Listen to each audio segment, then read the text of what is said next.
Labą dieną, mėly Agrobytės žiūrovai, Agrobytės portalo lankytojai, taip pat mūsų visi prenumeratoriai, Valdemaro Jaciko fanai. Niekur Valdemaras nedingo, šiek tiek abu buvome apsirgę, bet dabar pasveikom ir tęsėm mūsų pokalbius toliau. Taigi, laba diena, gerimas Valdemarai.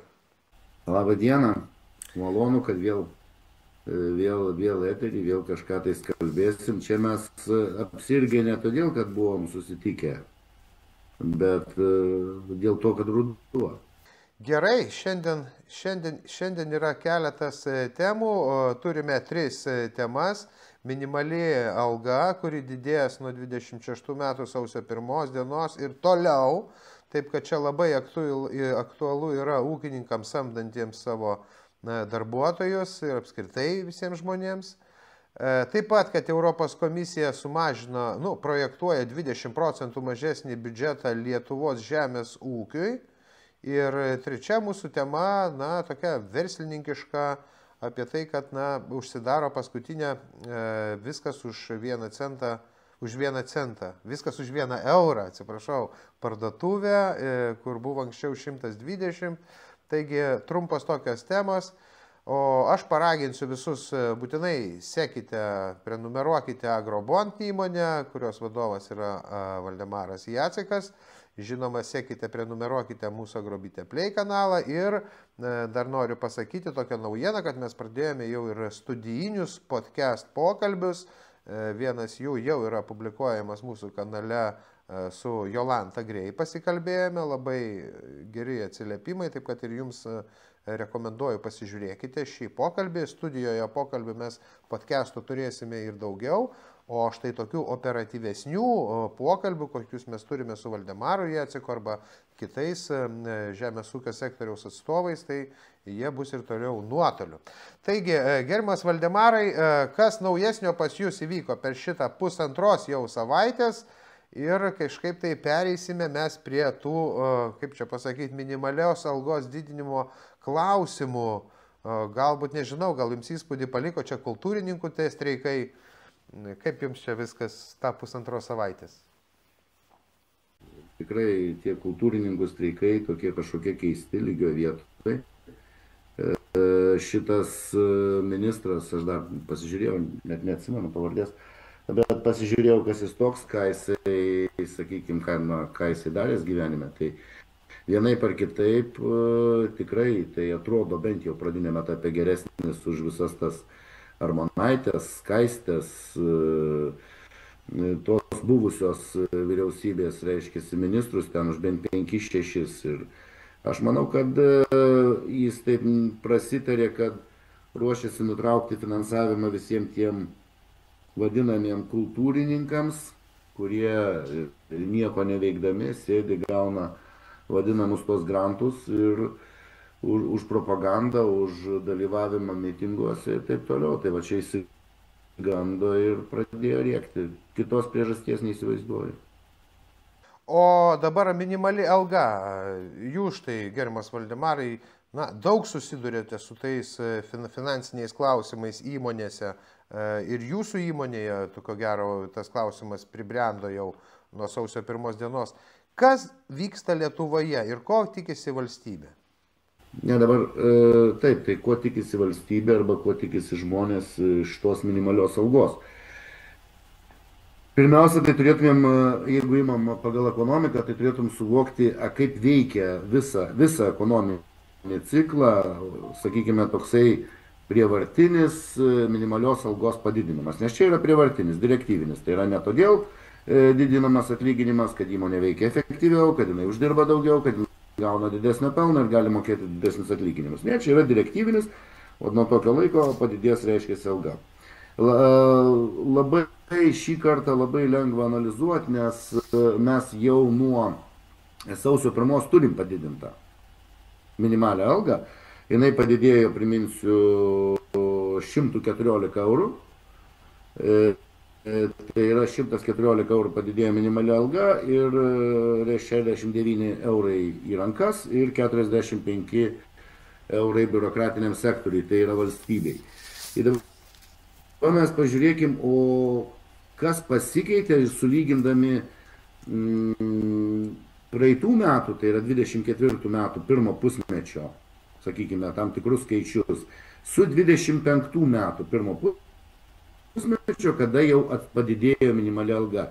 Ir pažiūrėkim, kas tas naudos gavėjas. Ir tada pasidarys viskas aišku, kam reikia didinti tą minimalią algą. Tai dabar va tokie skaičiai. Mes, sakykime, taip yra toksai vartojimo prekių kainų augimas. Ta visi mes matom. Parduotuvėse, kažkur tais kitur. Bet niekados nežinom tiksliai, kiek jos paaugo. Mums pasako, kad infliacija yra 3 procentai, 4-5, kažkas kažkaip apskaičiavo ir visi, galbūt ir tiek. Bet iš tikrųjų visą tai lengva apskaičiuoti, pasižiūrėjus į valstybės surenkamą PVM. Nes pridėtinės vertės mokestį moka galutinis vartotojas, tai yra vartojimo prekės. Tai yra maistas, tualetinis popierius, kažkokia elektronikos prekė. Tai yra tai, ką perka konkrečiai žmogus vartojimui. Tai nėra gamybai, tai nėra žaliavos, tai nėra investicijos, šitie dalykai. Ir ką mes dabar matom? Per šitą pusmetį, lyginant su 24 metų pusmetį, kada buvo mažesnė minimali alga, šitas PVM-as, tai yra prekių kaina, kainos padidėjo, mes išleidžiam dabar vartojimui, tai yra ir surenka to pačiu PVM daugiau, ir mes išleidžiam, tai yra išleidžiam daugiau 252 milijonais per mėnesį. Visi pirkėjai, kurie ką beperka, einam į parduotuvę ir mes į mėnesį išleidžiam 252 milijonais daugiau. Kodėl tai atsitiko? Padidėjo minimali alga, automatiškai padidėjo sąnaudos ir visos šitos padidėjusios sąnaudos buvo perkeltos į prekės kainą. Tai lyg ir nedaug būtų, tai yra 8,5 procento lyginant su praeitų metų pirmų pusmečių. Bet dabar kalbėsiu apie, sakykime, šituos absoliučius skaičius. Tai yra 252 milijonai. Žmonės į rankas, jeigu įsivaizduosim, kad visiems buvo pakelta tą 114 eurų, tai žmonės į rankas gavo 132 milijonų per mėnesį. Gauna daugiau nuo padidėjusios algos. Tai jau mes matom, kad išleidžia 252, o gavo žmonės tik tai 132, tai yra jau trūkumas yra, apie 120 milijonų per mėnesį. Tada kyla klausimas, o kur tie pinigai nusėdo tas 120 milijonų. Tada mes vėl pasikeliam mokesčių inspekcijos surinkimą, lyginam jį su 24 pirmų pusmečių ir mes matom, kad valdžia iš šito mokesčių pakelimo uždirbo 67 milijonus į mėnesį į įvairius biudžetus, padidėjo rinkimas, tai reiškia GPM-as, į savivaldybės, į valstybės biudžetą, sodrą ir sveikatos draudimą. Ir 53 milijonus PVM, kaip tik tie 120 milijonų. Tai reiškia, minimalios algos padidėjimas naudą atnešė tik biurokratiniam valdžios aparatui. Žmonėm visiems, jie praktiškai visi tapo maždaug po 60 eurų, kaip pasakyti, biednesni į mėnesį. Tai yra, tiek, kiek jie dabar turi su padidėjusia alga gauna pinigų, bet išleisti į mėnesį reikia po 60 eurų daugiau. Dėl padidėjusių kainų. Tai va tiek iš tų minimalios algos padidinimo, va tiek tos naudos. O kalbų buvo, kad mes didinam žmonių pajamas. Nieko jūs nepadidinot jų žmonių pajamas, realias pajamas, paprasčiausiai sumažinot. Kada alga kyla dėl įmonės pelno didėjimo, sakykime, įmonė gavo didesnį pelną, praktiškai visos įmonės taip daro, jos didina atlyginimus, nes nori išlaikyti tos darbuotojus. Tokiu atveju kainos nekyla, žmogus gauna didesnį atlyginimą ir logiškai jisai gali daugiau įsigyti ir gali daugiau sau leisti. Dabar viskas atvirkščiai. Plius, gerai, pasitikrinau, o gal kartais įmonės uždirbo daugiau. Nieko panašaus, lyginant su 24 pelno mokestis ir 25 už pirmą pusmetį, jis yra sumažėjęs 100 milijonų, tai reiškia, kad įmonės pelno gavo mažiau 600 milijonų, nes pelno mokestis yra 15 procentų. Tai kadangi ir įmonės gavo mažesnį pelną, vadinasi, bus mažiau investuojama, mažesnis efektyvumas bus įmonių, automatiškai negalės ateityje kelti atlyginimų. Tai visumoje kada visą šitą sudedam, tai naudos gavėjas yra tik biurokratinis aparatas, žmonėms iš to nebuvo jokios naudos, nes gavę papildomus pinigus kainos pakilo dar labiau. Gerai. Tokie ekonomistai va šitaip reguliuoja. Gerai. Bet koks reguliavimas laisvos ekonomikoje jisai privedavo prie tokių dalykų. Tada žiūrėkite, Valdemarai, bet tarsi bandys kelti dabar nuo 27 metų dar prognozuojama, tai vėl mes grįšime prie to paties, kad mes gyvensime dar blogiau ir Lietuva taps tokia, stebuklų šalis. Turėsim lygiai tokią pačią, Gediminai, turėsim lygiai tokią pačią situaciją. Reiškia, valdžia, biurokratinis pasaulis vėl gaus daugiau pinigų, o visi kiti gyventojai ir įmonės nubednės. Standartas. Supratau. Bet koks mokesčių kėlimas turi atgalinį efektą. Mes ką tik visi matėm. Padidinom akcizus, sumažėjo pajamos. Supratau. Gerai, tai jeigu apie šitą temą daugiau mes neturim ką, kaip čia pasakyti, tai gal pereikim tada prie antros temos, ar kaip? Tikrai, Gediminai, čia nieko per daug, tik tiek, kad pridurt galiu, nes mes turim suprasti, kad profsąjungos lyderis negali atlikti veiksmų ir sugalvoti veiksmus, kurie gerintų ekonominę situaciją Lietuvoje. Taip nebūna. Tam reikia tikrai turėti truputį kitus gebėjimus, kitus visą kitą. Šiai dienai mes matom tiek finansų ministras, tiek premjerė, tiek ten visi kiti aplinkų, jie yra visiški kosmonautai, nukritę iš viešojo sektoriaus ir jie neturi jokio žalio supratimo ir po truputį, aš nesakau, kad čia labai greitai ir kad čia Lietuvos ekonomika žlugs, ten po metų, po kitų, bet po truputį mes grįžtam atgal. Mes iki 20 metų kilom į viršų, po to pradėjom po COVID eiti žemyn, mūsų ekonomika prastėja, investicijos mažėja, eksportas mažėja, dabar pradėjo mažėti įmonių pelnas, milijardieriai paliko Lietuvą, įsikėlė, vienu žodžiu, indikatorių, kad Lietuva eina atgal arba eina tuo pačiu keliu, kaip keliauja Rusija, tik tais tiek, kad mes dar vis nekariaujam, tik ruošiamės kariauti. Tai lygiai tas pats. Toj šaly ten daro lygiai tą patį kelią mokesčius, nes vis blogin ir blogin tas jau. Gerai, tada Valdemarai, tai jūsų prognozė tokia, 28 metais bus kiti rinkimai į Seimą, tai mes dabar iki 28 metų turėsime kentėti šitus reikalus ir gyventi tokiam neapibrėžtume?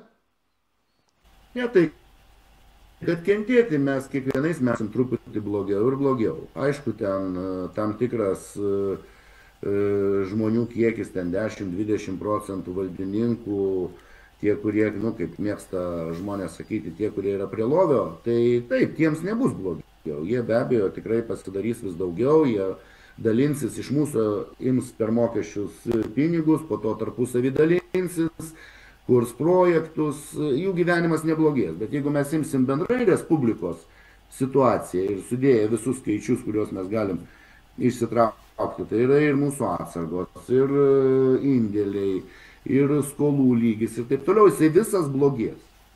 Valstybė vis labiau prasiskolins. Toliau jai nustos skolinti tarptautinės institucijos arba kels palūkanų normą. Šiai dienai Lietuva gali pasiskolinti už 3 procentus, 3,5. Toliau reikės skolintis už 5, už 6 kaip Graikijai. Kelias yra tas. Šituo keliu praėjo Argentina ir jinai šituo keliu keliavo ten 60 metų. Šituo keliu praėjo Venezuela. Irgi tas kelias yra ilgas ir mes, jeigu nepakeisim kurso, kaip pakeitė Amerikoje ir nepradėsim vadovauti sveikų protų, o toliau vadovausimės lozungais, tai viskas bus vis tik blogyn. Aišku, tos pabaigos, Gediminai, mes nepamatysim, nes, kaip ir sakau, ekonomikoje yra gana ilgas laiko tarpas. kaip sunku atsikelti iš 90 metų pakilti iki dabartinio lygio mums prireikė beveik tenais 25 metų, taip 25 metų reikės grįžti į 90-os. Bet jeigu mes toliau rinksim profsąjungas, socialistus, kurie nori tik tai atimti ir padalinti ir visiškai neturi žalio supratimo apie ekonomiką, mes tikrai... Gerai, gerbiamas Valdemarai, tai šitą temą, kaip sakoma, užbaigiam, bandome tada imtis antros temas. 20% mažesnė parama Lietuvos žemės ūkiui projektuojama Europos komisijos ir Ignas Hofmanas, jau buvęs žemės ūkio ministras, prieš atsisveikindamas su šio postu pasakė, kad Lietuvos žemės ūkio greičiausiai laukia stagnacija. Kaip jums atrodo ir kokias jūs įžvalgas galite pateikti mūsų žiūrovams?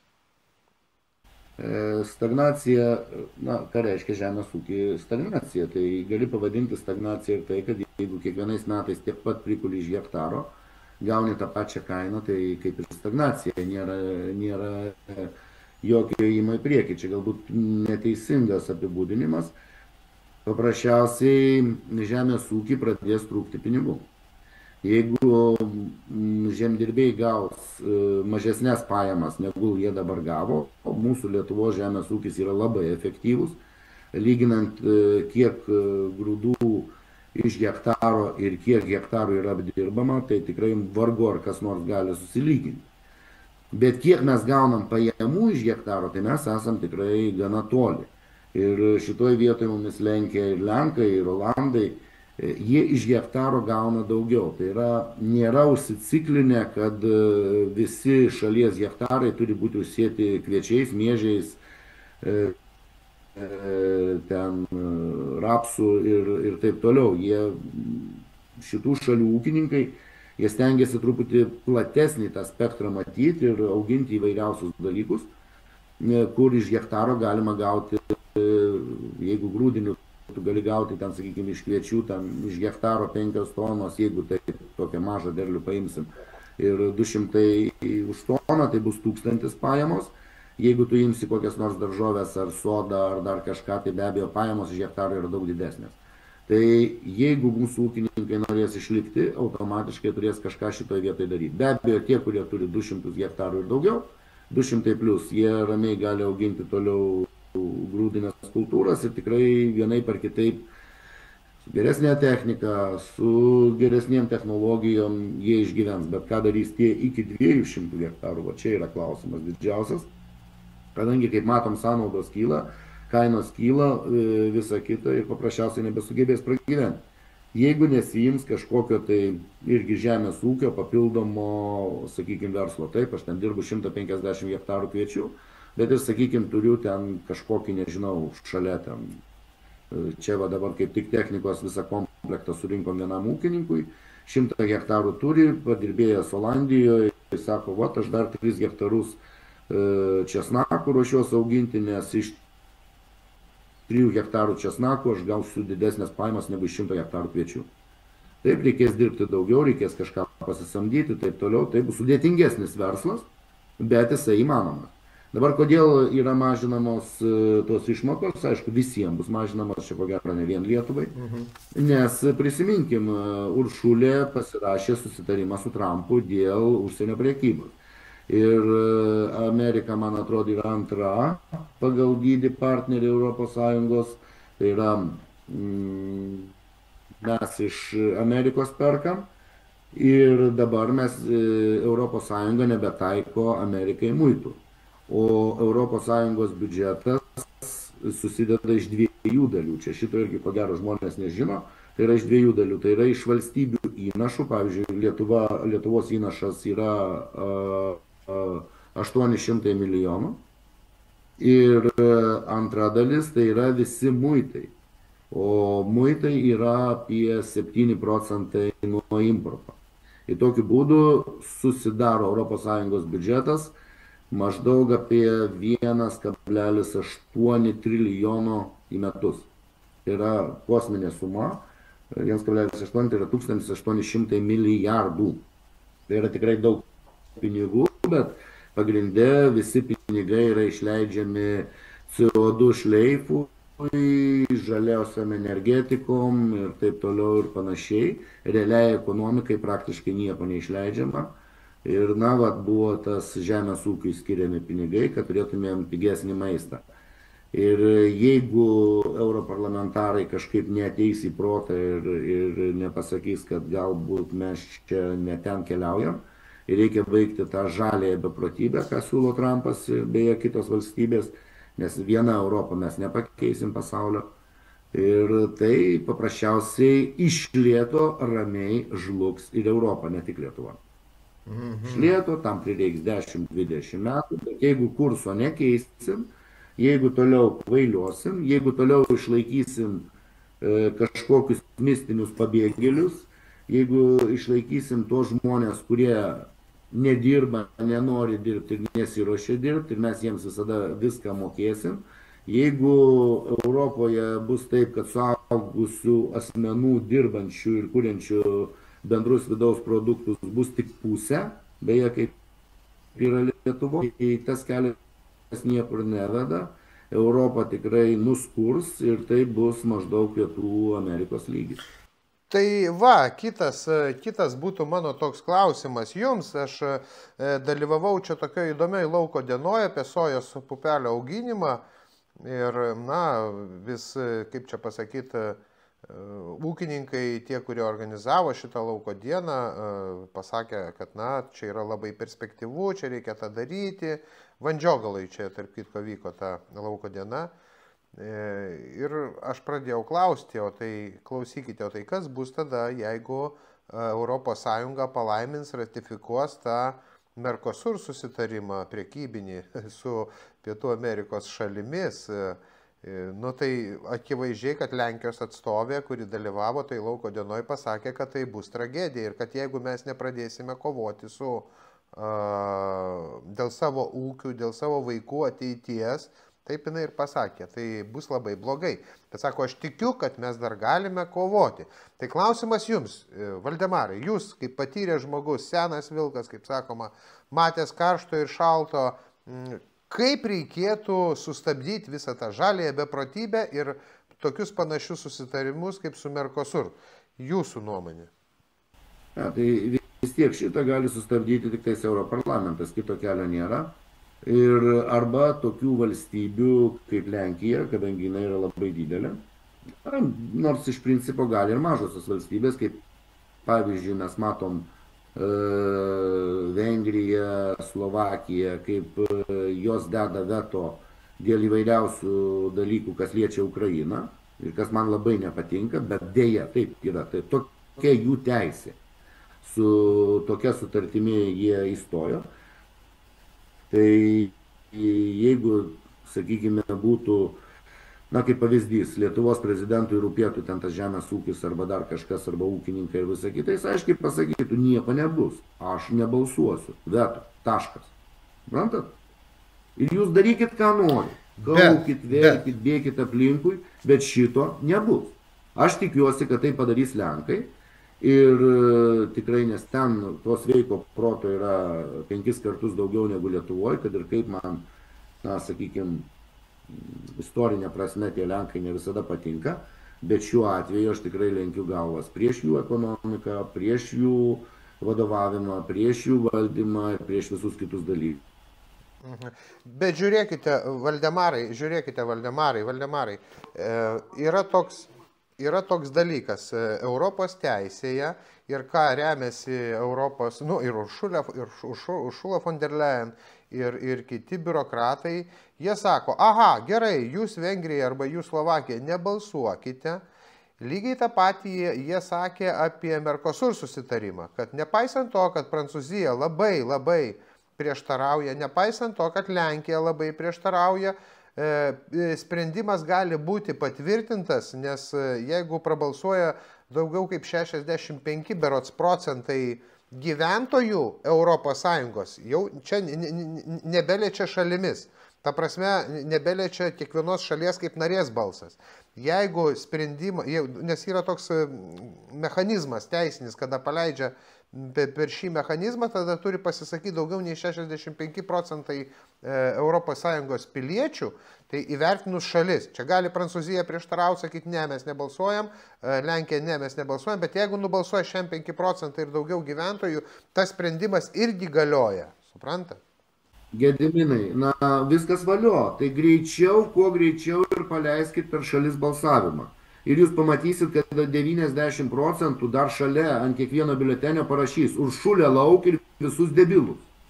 Ne tik tais, kad nepatvirtins jokių Mercosur, bet dar ir parašys Uršulė lauk ir visus debilus kartu. Nes žmonių visuomenės, taigi pažiūrėkim, kas darosi.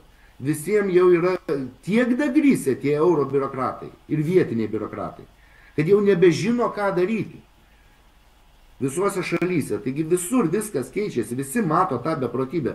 Šiandieną mes duokim balsuoti visiems ES gyventojams dėl žaliosios beprotybės ir pažiūrėsim, koks bus palaikymas. Jeigu bus 5 procentai, tai viskas. Tai visi pinigai. Suprantat? Supratau. Bet kada biurokratai ir ypatingai niekieno nerinkti daro su 500 milijonų eksperimentą, kaip su žiurkėm arba triušiais, va čia yra siaubas. Nes jiems taip atrodo. Nu ir aš žinokite, tikiuosi, Valdemarai, kad Lietuvos ūkininkai ir kitų šalių ūkininkai, kaip Prancūzijos, Vokietijos, Olandijos, jie, na, tikrai neprileis tokio dalyko, plus baigėsi jau javapjūtės, jau beveik visi viską pasėjo, laiko žmonės turės ir manau, kad, nu, gal kažkaip tai per naują protesto akcijų bangą galbūt kažkas pasikeis, nes mes matėme, kad jau ir šiemet, šių metų pradžioje įvyko tokie geros protesto akcijos. Nes pasižiūrėkim, paprasčiausiai va tas Mercosur, kad ir atkreipkim dėmesį į tokias šalis, kurios ten įeina. Argentina, kur planuojam, Brazilija ir taip toliau. Paimkime jų žemių plotus ir jų galimybės auginti žemės ūkio produkciją. Paprasčiausiai pigia produkcija mumis užvers. Tai jau dabar bus problema, kada Amerikos, Jungtinių valstijų žemės ūkio produkcija, jeigu galės laisvai patekti į ES rinką, nesilaikydama šitų visų veterinarinių reikalavimų ir taip toliau, jau mums tada bus šakės. Pas jų dėja produkcija yra modifikuota ir ten tikrai ir derliai kiti, ir nėra smulkių ūkių. Visi dirba didžiulius tos laukus, kur yra visiškai kitas efektyvumas. Paprasčiausiai reikia suprasti, kad Europoje žemės ūkis tai nėra pramonės šaka. Tai yra gyvenimo būdas. Ir Europos gyventojai nori išlaikyti tą gyvenimo būdą. Kiekvienoje šalyje, jeigu paklausim žmonių, ar jūs dabar, kad ir Lietuvoje, paklauskim, padarykim referendumą. Ar mes norim, kad Lietuvoje būtų 3-4 korporacijos auginančios, valdančios visą Lietuvos žemę ir auginančios čia kviečius? Ar jūs norit ir toliau dalį biudžeto lėšų skirti ūkininkams, bet kad kiekvienam kaime būtų ūkininkas, kad kažkas kažką tai augintų. Ir pasižiūrėkime rezultatą. O kodėl negalim šitą padaryti? Ir tada pamatysim, kad šalis balsuoja už gyvenimo būdą. Nes gyvenimo būdas yra daug svarbiau negu visa kita. Labai geros jūsų mintis, Valdemarai, labai geros. Tikrai pasirašyčiau, kaip čia pasakyti, čia krauju. Kaip pats sakei, Gediminai, senai gyvenu, tikrai mačiau daug per savo gyvenimą, dariau įvairiausių verslų, tikrai, kažką tai matęs, aš sakau, kaip man atrodo iš to gyvenimo. Nes kitaip nėra, sakau, čia. Nu ką, būtų aišku labai įdomu, jeigu mūsų žiūrovai prabalsuotų po šiuo vaizdo įrašu, pakomentuotų, kaip jie įsivaizduoja štai įvykius, kurie vyksta. Gerai, Valdemarai, dabar paskutinė mūsų trečia tema, nežinau, nebent jeigu norėtume dar kažką pridurti prie antros temos. Ar judam link trečios? Čia per daug pridursiu. Pas mus yra tikrai didelė problema su ta Europos komisija, mes turim sakykime, 27 neadekvatus komisarus, kurie visiškai neaišku, ką veikia. Ištaško, kaip jau minėjau, 1,8 trilijono, o mes net, įsivaizduokit, 1,8 trilijono, o mes net nesugebam už 100 milijardų, tai yra už 5 procentus šito biudžeto, susikurti ES ginklų arsenalo, kad jeigu bus užpulta kažkuri šalis, kad jinai galėtų iš to arsenalo pasiimti ginklų tiek, kiek reikia. Iki tiek protelis nešviečia. Bet ištaškyti 100 milijardų atominių elektrinių uždarimui, neefektyvių ir labai brangių, sakykime, vėjų jėgainių statymų, kaip pavyzdys Lietuvoje, vėjų jėgainių statymo jūroje, kur mes įsipareigojam visą visuomenę, vien už tai, kad Ignitis ten pastatys, papildomai Igničiui sumokėti 2,3 milijardo. Priimtas įstatymas. Tai ar čia ne beprotybė? Beprotybė. Kiek ta beprotybė gali terti? Mes ir brangią elektrą pirksim, ir dar turim sumokėti Igničiui 2,3. Tai tik psichiniai ligoniai 6 palatoje to gali užsiiminėti. Tai gerai, gerbiamas Valdemarai, pereikim prie trečios temos. Radviliškyje uždaroma paskutinė parduotuvė, viskas už 1 eurą. Iki šiol tokių parduotuvių šiam tinkle buvo 120. Verslininkė sakė, kad uždaro ne todėl, kad bankrutavo ar bankrutuoja, o tiesiog, kad nori diversifikuoti savo verslą, daugiau eiti į nekilnojamą į turtą ir tą verslą tiesiog parduoda. Kaip jums atrodo, kaip verslininkui, kokia yra esmė verslo? Verslą vystyti ir po to parduoti, ir verslą vystyti ir po to perleisti savo sūnums, dukroms ir panašiai. Kur yra verslo esmė? Jūsų kaip verslininko nuomonė, prašau. Geras klausimas. Ko gero į tą klausimą visi verslininkai bando atsakyti ir ne visada randa dar atsakymą. Kada tu verslą kuri, pradedi kurti, iš pradžių tai jį darai todėl, kad norisi uždirbti pinigų, norisi kažkiek tais daugiau sau leisti. Po to galų gale supranti, kad tu sukūrei verslą ne dėl pinigų, tu sukūrei tam, kad tu būtumei laisvas, kad turėtumei laisvę priimti sprendimus, laisvai kurti, laisvai daryti, eksperimentuoti, rizikuoti ir taip toliau. Po to ateina, aišku, tas laikas, kada ir pinigų užtenka, ir visko užtenka, ir tada kyla klausimas, o ką su to verslu daryti. Ir tikrai laimingi tie, kurie, turi kam tą verslą palikti. Tai šitie tikrai yra visi laimingi ir jie tai mielai daro. Palieka, be abejo, pasirūpina, kad, kaip tenais Lietuvoje buvo tokia šūkis, ori senatvė, pasirūpina savo ore senatvę. Deja, kiti neturi kam palikti. Ir tikrai mes jau ir turim pavyzdžių sakykime, turim ir tokių pavyzdžių. Jeigu žiūrėsim, pavyzdžiui, į tą didesnį verslą, kaip pavyzdys Senukų prekybos centras, taip, Rakauskas turėjo kam palikti sūnui, sūnus valdo, viskas yra gerai, todėl pasitraukė ir kūrė savo Harmony Park, kas yra labai smagu, o Barštys, Kauno Grūdai, kaip suprantu, nelabai turėjo kam palikti.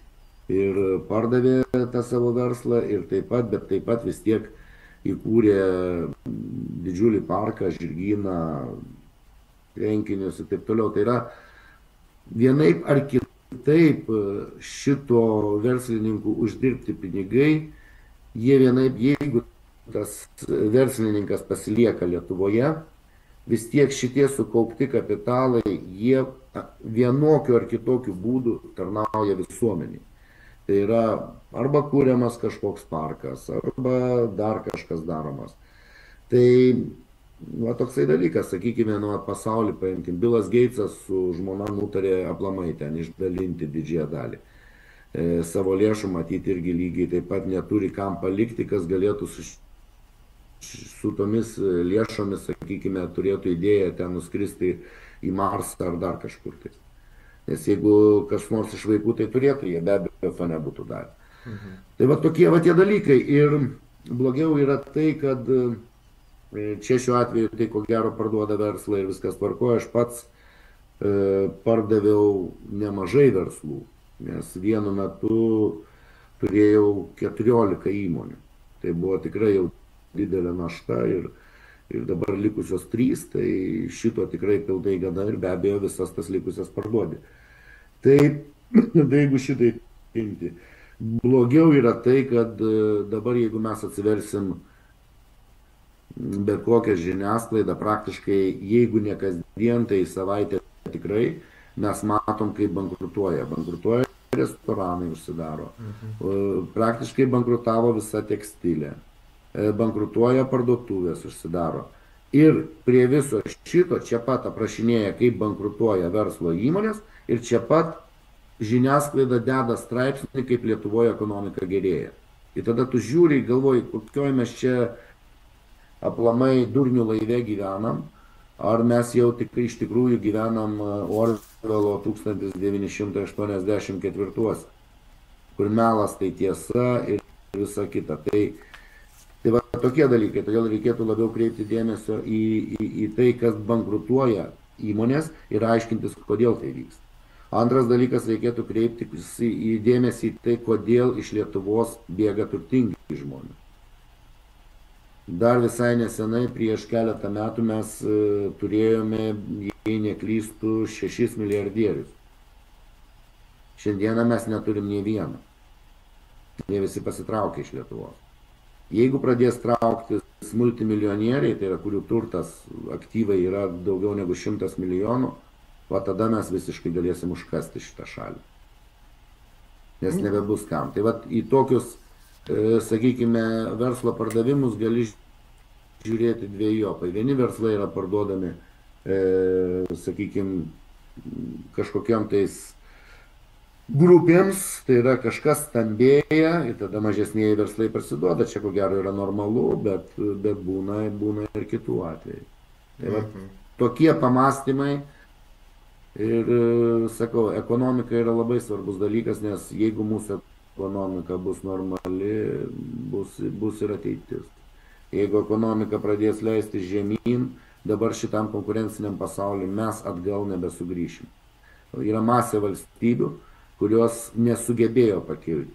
Pas mus yra labai didelis dalykas, mes sugebėjom pakilti, dakeliauti praktiškai iki Europos vidurkio. Na, aišku, pati Europa mums padėjo, nes Europos vidurkis leidosi. Čia ne tik mes dasivijom jos, nes jie dar ir leidosi. Jeigu Vokietija būtų nedariusi socialistinio eksperimento, kada vienas dirbantis išlaiko 2 tinginius, tai ko gero Vokietijos niekas nebūtų pavėjęs. Bet kadangi jie nusprendė taip, kad užtenka vieno dirbančio, kad išlaikyti 2 tinginius, na, tai mes dar visai jos nedavėjom, bet esam netoli. Jeigu dabar žiūriu, kad mes jau ruošiamės taip daryti, mes ruošiamės dirbti 4 dienas, tai yra vienas dirbantysis turės išlaikyti 2 tinginius. Tiksliau ne 2, jau 3. Ir tada, na, tikrai pradėsim keliauti atgal ir po to jau nebeatsikelsim. Gerai, Valdemarai, nesinori, kaip čia pasakyti, baigti tokia liūdna gaida, o apskritai matote, ką nors gero, tarkim, nes atrodo, kad mes dabar čia tik tais galvojam, čia blogai, čia blogai, čia blogai, o kas yra gerai? Nėra gerai nieko ir tikrai suprask vieną dalyką. Jau vien tai, kad verslas ir verslininkai pradėjom kalbėti, kad aš sutikau kalbėti apie tuos dalykus, kad apie tai mes vis dažniau matom Dundulį kalbantį, Norfos savininką. Matom tą patį Avulį statybų magnatą kalbantį. Dabar pažiūrėjau, žinių radijai davė didelį interviu gana Teltonikos Paukštys. Dėja, niekur pas mus entuziazmo nėra, nes mes matom tikrą padėtį. Suprantat? Nėra ir mes nežinom irgi ką daryti. Visuomenė nori, kad į valdžią eitų tie žmonės, kurie nieko gyvenime nėra nuveikę. Ir nieko nepadarė, nieko nesupranta, tik tais kalba gražiais lozungais. Visuomenė taip pati nori. Gerai, Valdemarai, žiūrėkite, tada mes šitą podcastą mes pabaigim tada netradiciškai, pabaigim geriau taip pesimistiškai. Pasakysiu taip, šitam durnių laive vis blogiau ir blogiau. Durnių laivas yra uždraustas, knyga Petkevičiaus, kiek atsimenu. Kas čia dar? Na, valdininkai toliau, kaip čia pasakyti, komunistai, kurie galbūt yra valdžioje, nu, socialistai dabar, padarys, kad viskas būtų tik blogyn. Todėl jūs, mėly žiūrovai, komentuokite po šio vaizdo įrašų, kaip jums atrodo, prenumeruokite Agrobite Play kanalą, sekite Agrobont įmonę, Facebook tikrai turi savo paskyrą, mačiau. Ir, kaip čia pasakyti, iki naujų susitikimo, o jums, gerbiamas Valdemarai, paskutinis žodis atsisveikinant su žiūrovais. Vis dėlto norėčiau kažkokio tai bent idėjos entuziazmo. Tai, sakykime, tikrai entuziazmas būtų didelis, jeigu kaip pavyzdys Žiemelis grįžtų į Lietuvą, įkurtų čia savo centrinę būstinę, milijardierius, įkurtų vėl komandą arba pastatytų kliniką, nesvarbu, kuris norėtų ten investuotų savo lėšas, tai jo yra reikalas. Ir jeigu pradėtų turtingi žmonės grįžti į Lietuvą, jeigu mes sugebėtumėm jiems sudaryti sąlygas ir jie savo sukauptas didžiulius kapitalus panaudotų Lietuvos geroviai, ne išdalinimui, nes dažnai žmonės galvoja, kad panaudoti Lietuvos geroviai, tai reiškia valkatom išdalinti. Ne. Bet būtent kurti naujom technologijom, naujiem technologiniams parkams, kurti ateitį, nes jie ne tik žino, kaip sukurti, bet ir turi su kuo sukurti. Va tada būtų tikrai ta mano ir kalba viską pilna entuziazmo. Tai iki sekančių susitikimų.